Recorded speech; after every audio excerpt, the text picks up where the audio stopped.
Hi, everybody. Tim Hughes here. I'm the CEO and co-founder of DLA Ignite. With me today, I've got Alaina Love, and we're going to be talking about her book, Permission to Be You. Discover your purpose and passion to bring your best self to everything and everyone. Wonderful. Lovely book, Alaina. Thank you so much for coming on. I have the best job in the world. Not only do I get to read lots of great books, but I get to ask the authors the questions. So isn't that like the best job in the world? That's wonderful. That's a Isn't great it? thing. Alaina, Yes. so tell me, where can people find you? Easiest place is permissiontobeYouBook.com. They'll see all kinds of information there about me and have contact form that they can fill out if they have any questions. Excellent. Dive in. First question. Your book is titled Permission to Be You. What was the moment in your life when you realized you weren't being yourself or weren't giving yourself that permission? And how did that spark the journey behind the book?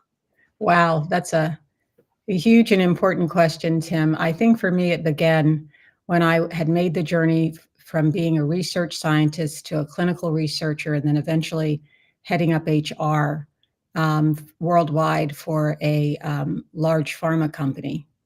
And had a great year. We had done really, really well. My boss was extremely pleased with me and told me that I was in the succession plan to replace him when he left that job, which was an amazing thing to be told because he was Amazing.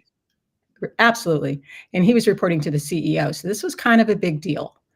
And I remember leaving his office after having an out-of-body experience while he delivered that news to me and thinking to myself, why am I not more excited about this? Why? I mean, after all, isn't this what I've been working for?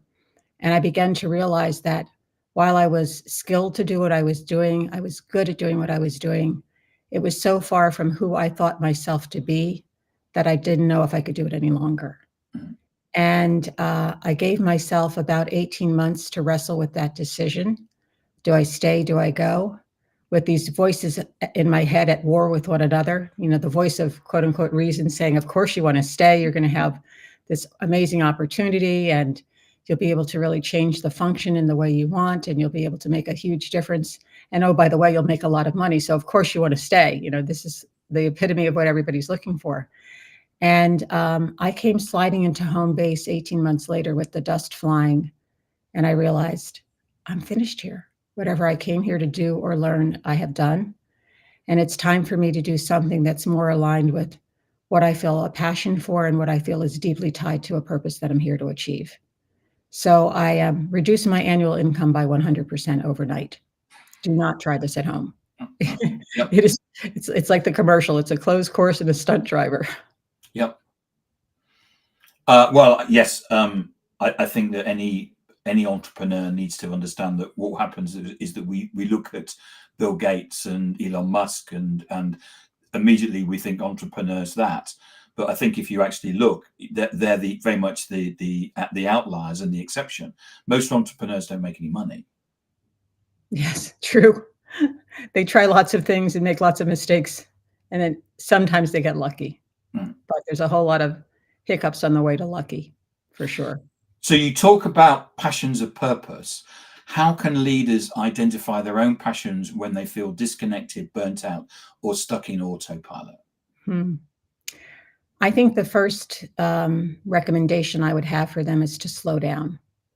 I think that we live in a world where we're rushing from one task to the next, one accomplishment to the next, that we rarely take time to examine why we're doing what we're doing and if it's even aligned with who we are. And you can't get to that answer without a deep commitment to self-knowledge and self-improvement. And that usually requires slowing down first and investing in yourself, investing in doing the deep reflection work that needs to be done in order to better understand who you are and plan out your life in accordance with who you are rather than with what other people want you to be. So it requires being courageous and vulnerable because it's a deep dive when you have that conversation with yourself where you start to realize how I'm showing up and who I am is not who I thought I want to be and is not aligned with what I believe I'm here to do. It's humbling and it's scary. So courage and vulnerability is a big part of what you need to have in your arsenal of tools to navigate that time. And then with any luck, a structured framework for thinking through those questions for yourself, which I feel this book has provided folks. Many organizations say they want authentic employees, but their culture reward conformity. Mm-hmm. What does true authenticity look like in the workplace, and what gets in the way? Let's start with what gets in the way first. I think often what gets in the way is when you have people at a leadership level who are not inviting or tolerant of anything that sounds different from what they expect the party line to be. And to get to true authenticity, you have to be willing to engage in truth, engage in deep discussions about what's really going on with the business, what approaches we might need to take, and where we might seek answers. And those answers often are not just from the people at the top sitting around the boardroom table. Very often the people closest to the work, closest to the customer, closest to the challenges are the ones who can provide the answers. So having a mindset of answers can be found everywhere, and an openness to engaging in differing points of view being put on the table, respectfully, of course, but differing points of view being put on the table and explored, I think is the first real step towards getting to an authentic organization where people feel like I can raise an issue, I can bring it forward, I can tell you what I really feel or believe or what experiences I have that might lead me to this conclusion, so that those things can be examined and decisions can be made about the best solution forward. I also feel having a group of people around the table whose intention is to speak from a place of their passions, not just from what they feel the party line answer it should be, is really important. So leaders creating teams where there's a constellation of passions on the teams becomes particularly important, because that's when you start getting diverse thinking applied to challenges. And without that diverse thinking, you're not going to come up with the solutions that are best, and you're going to be outdone by your competitors for sure. Yeah, I've seen groupthink, creep into people saying what they think the leader wants the answer to be. Yes, and that's the scariest part about being a leader. Every day you have to ask yourself, am I actually getting the truth here? Do I actually understand what's going on in my own organization? Or are people telling me what they think I want to hear? And having touch points with people at different levels in the organization, people who will really share their honest feelings with you, is critical. Absolutely. So that leads me on to my next question, which is, how can leaders create teams where people feel psychologically safe enough to bring their whole selves to work? By inviting criticism. I was having a conversation with a leader just yesterday, as a matter of fact. And she said, one of the things that I do with my team to make them feel that they can call me out is actually invite them to do that. Right. And she said, I knew I had really done it well when we were in a meeting with a client the other day. And one of my colleagues said, I don't think that's the right answer. I think we should do it this way. And that person did it while we were on the call with the client. And I said, oh, well, that's a really interesting approach. I hadn't thought of that. Yes, let's examine that. And she said the client called back within 15 minutes of finishing the phone call with her and said, we feel phenomenal that you allowed someone on your team to challenge your idea. Yeah. And they said, we think that the answer you've come up with is a better idea. Not only now do we trust you, we trust your entire team. It's not just about you. So if you're not there, we trust that your team will make the right decision on our behalf as your client. Yeah. That's powerful. It is. Yeah. I know my business partner and myself, we've said since the beginning of our company, we've always vocally said to people, we don't have all the answers. And in a way, trying to invite people. And I've been on calls where I've been told I was wrong. And when the person checked with me, said, you don't mind me telling you that I'm wrong? And I said, no. I said, it's one of the best feelings of my life. Well, The not fact only that the fact that you feel comfortable to tell me that I'm wrong, I said, is amazing. Thank you. Well, I think we have to also be asking ourselves or thinking to ourselves, not only don't we have all the right answers, we might not even know all the right questions Yeah. to ask. So having people around us that will poke and prod and ask different questions is really, really important. And I found in working with teams that the more the more diverse the constellation of passions are on the team, what I call passion archetypes, the more likely I am to get differing points of view and different questions being asked about the challenge that we're facing. And without those questions, I don't think we could have come up with some of the answers that we arrived at that were actually brilliant solutions that would otherwise not have been arrived at without I those agree. perspectives being brought to the table. Just to say that we've got a message from Andrew Slesser. Andrew is a regular watcher of ours. So just to say, thank you, Andrew. Good to see you. You've worked with leaders across industries. What patterns do you see in those that are thriving and those that are merely surviving? Those that are thriving have devoted deep time to understanding themselves well. And they understand the strengths they bring to the party. They understand the vulnerabilities that they're more subject to because of who they are and because of the passions that they carry. And they understand the environments in which they're likely to thrive. The individuals who aren't doing as well are people who have not done that work. I have found in years of working with leaders and teams, and especially in years of coaching senior executives, that it's true that most of the time, if somebody's struggling in the work setting, they're probably struggling at home with the same issue because it's work that they need to do around themselves to understand themselves better and how they're interfacing with others and how they're causing others to feel. The ones who have spent a little more time doing that actually tend to lead better because they're interested in self-reflection and they're also interested in helping their teams become reflective so that they can learn and grow from the experiences that they're having every day in the workplace. You write about aligning purpose with performance. What's one practical step any listener or watcher can take tomorrow to begin making that shift? I think making sure, first of all, that your team understands what its purpose is. And they've spent time debating that, examining that, and understanding that from the perspective of not only what the corporation or the organization does, what its mission is, but also who it serves.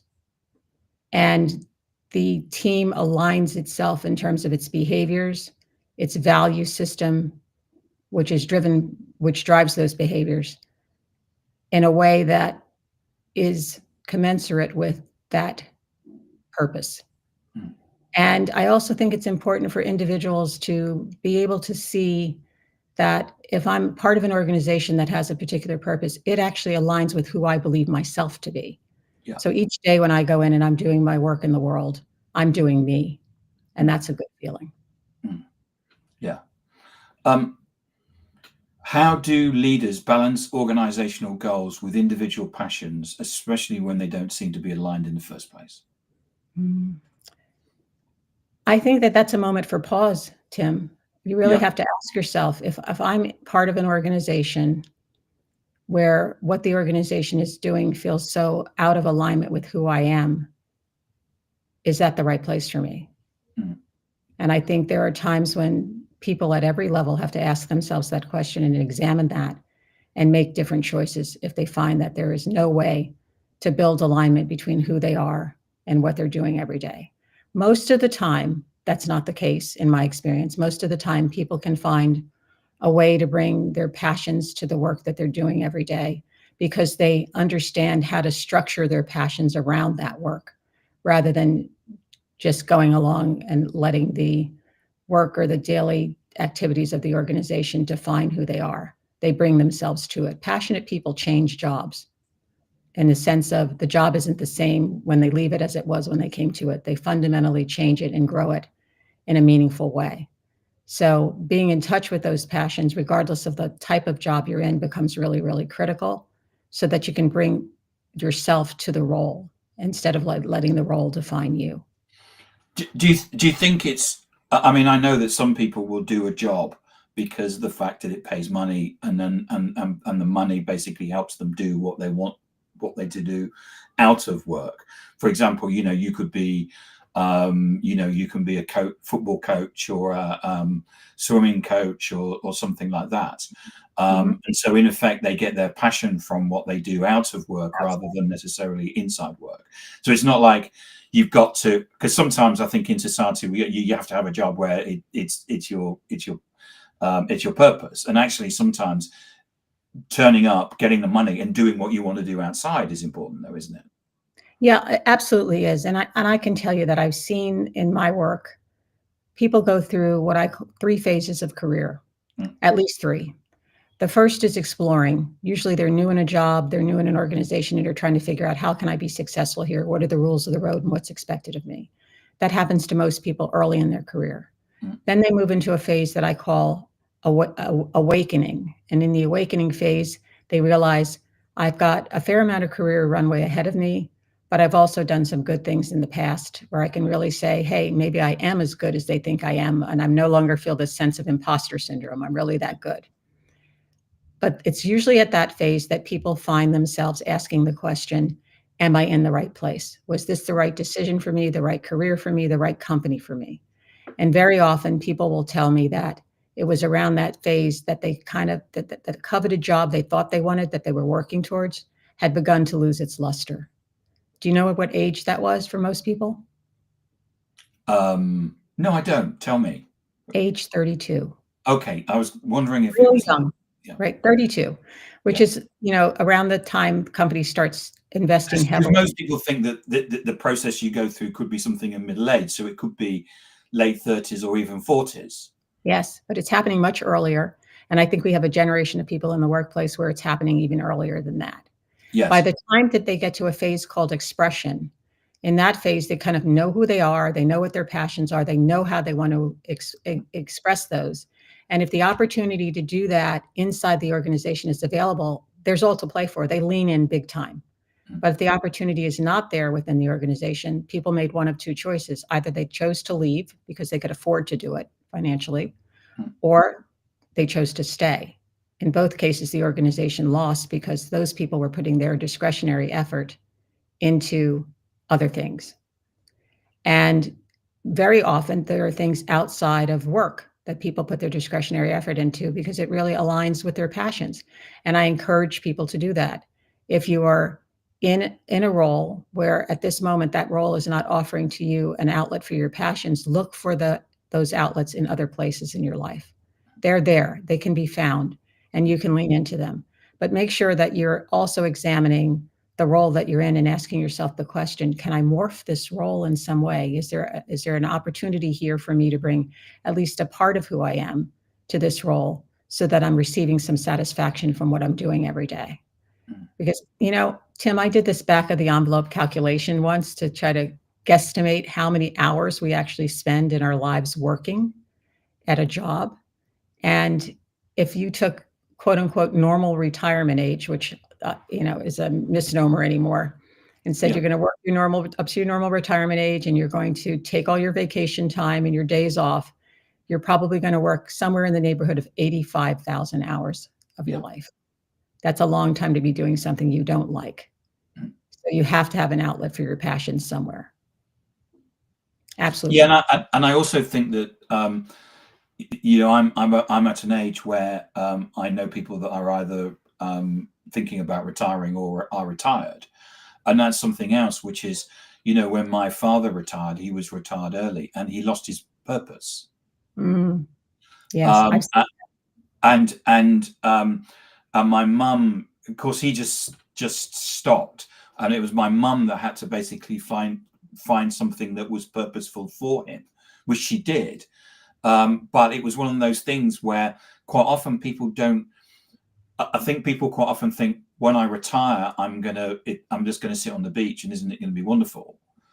Whereas that lasts for about a week. yeah, whereas and again, I wanted to ask you the question here. I don't want anybody to basically who's watching this to suddenly go back and resign. I think that there's a process you need to go. You said that it took you 18 months. Yes, it did. And so, in terms of we're at time in terms of the 20 minutes, but in terms of this is a brilliant platform for allowing you to go through that thinking process, especially if you're at that age or you're going, I don't really think that the work's kind of working out for me. But it's also, there's a certain amount of process, isn't there, in terms of we need time to think, don't we?